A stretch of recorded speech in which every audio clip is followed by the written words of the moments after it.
Welcome to the Real News Network. I'm Paul Jay on Wall Street in New York City. This is a report and commentary on the mass arrest at the Toronto G20 held a year ago. You may be wondering why I'm doing the report from New York. The reason is simple. The G20 in Toronto was a declaration by the global governing elite that the economic crisis, largely triggered by banks and financial institutions located at stone's throw from where I'm standing, would be paid for by ordinary working people everywhere.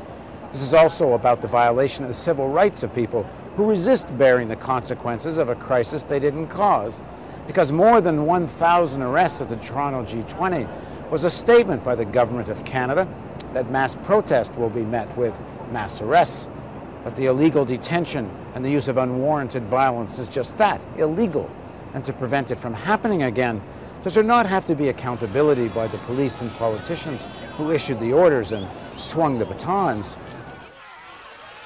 There are many questions that need answers. What right is there to protest in Canada if laws like unlawful assembly and the bizarre breach of the peace can be hauled out willy-nilly to make mass arrests, detain people for hours, and then not charge anyone after their right to protest has been violated?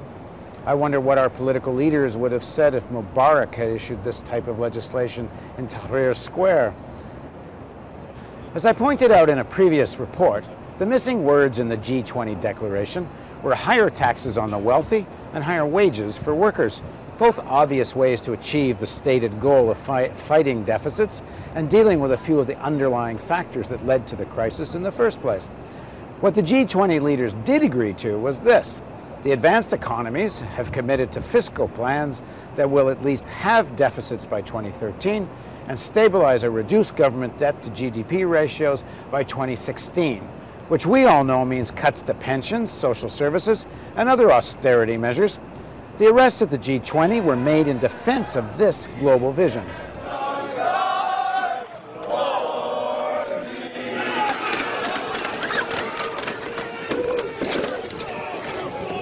Here's what Ontario Ombudsman Andre Morin said about the policing of the Toronto G20.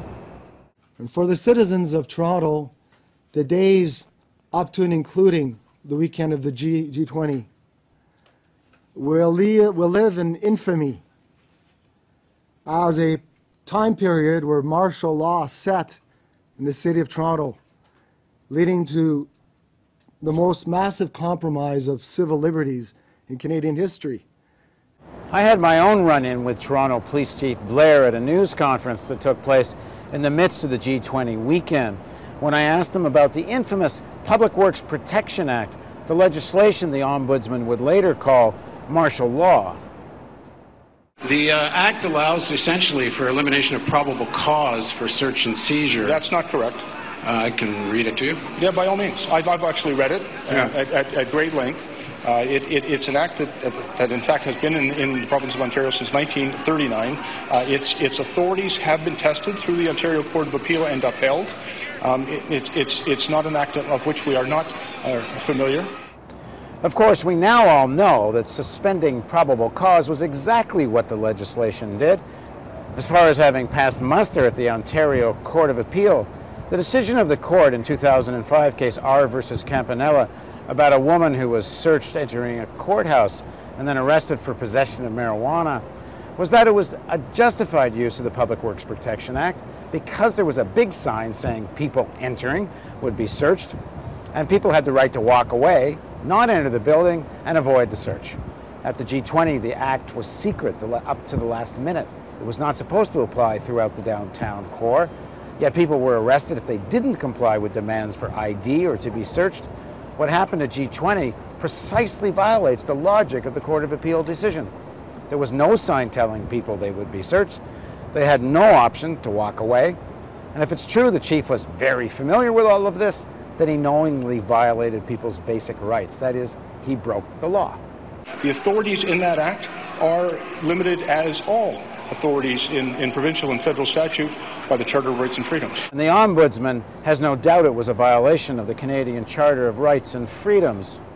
A regulation which gave the police extravagant new powers of arrest and detention, powers which, in my opinion, were likely illegal and unconstitutional. And so all the detentions that took place and the arrests that took place that day were an abuse of power. Toronto Police Chief Bill Blair may have taken most of the heat for what happened during those days, but he also received some kudos. On the final night of the G20 weekend, after over 1,000 arrests, and while hundreds of people were being illegally held in a detention center, Chief Blair was meeting with the current leader of the free world, receiving congratulations from President Obama on the way he handled security during the weekend. But President Obama really should have been congratulating Canadian Prime Minister Stephen Harper. While most of the news media have been targeting or defending Chief Blair, we've been saying for months at The Real News that the policing in Toronto was commanded by the RCMP. The Mounties have been working hard at shifting the focus to Chief Blair and the Toronto force, but facts prove otherwise.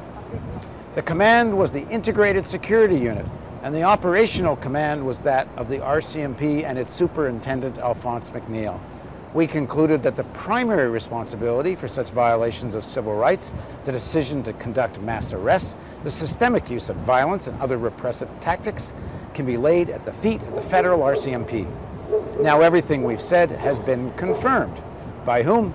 No less than Chief Blair himself.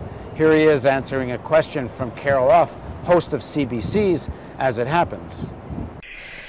Chief Blair, you were the public face of this security event, whether you liked it or not. How much input, actually, did you have over the planning leading up to this police operation? Quite frankly, I was not involved in much of the planning. I was aware of some of the things that were being planned. I was being briefed, but I was not the operational commander. I was not on the Unified Command team or in the steering committees. The Integrated Security Unit and the command structure that was put in place, I was assured that it was an appropriate command structure. There was 29 different police services, and it was primarily the bills were being paid by the federal government, and so I was led to believe that that was the most appropriate command structure for that event. Operational commanders from the Toronto Police Service answering, they were responsible for operational decisions and answering through the Unified Command Center located up in Barrie. So there you have it.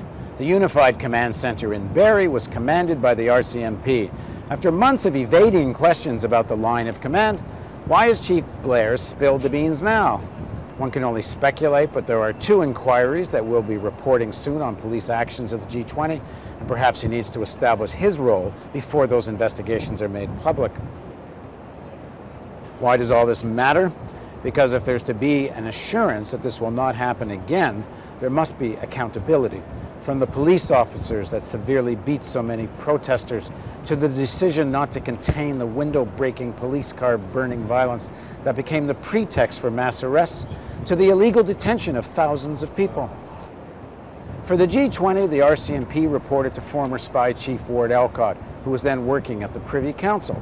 Elcott was overall responsible for security at the G20. The Privy Council answers directly to the Prime Minister, Stephen Harper. From the Toronto Police to the provincial government, to the RCMP, to the Prime Minister, the full story must come out, and those who have violated people's rights and therefore committed crimes should be charged, and if found guilty, they should be punished. Only an independent federal public inquiry can unravel the web of half-truths that are being used to justify these days of infamy. It's rather ironic that President Obama and Prime Minister Harper can congratulate the policing of the G20 and its mass arrests. What's their message? If you don't like the kind of economic policy that serves the most parasitical elements of capital, if you don't want to pay for the crisis, look out. We have some repressive laws and innovative police tactics to show you. Now the question is, what kind of message do we have for them? Let us know at therealnews.com, and thank you for joining us on the Real News Network.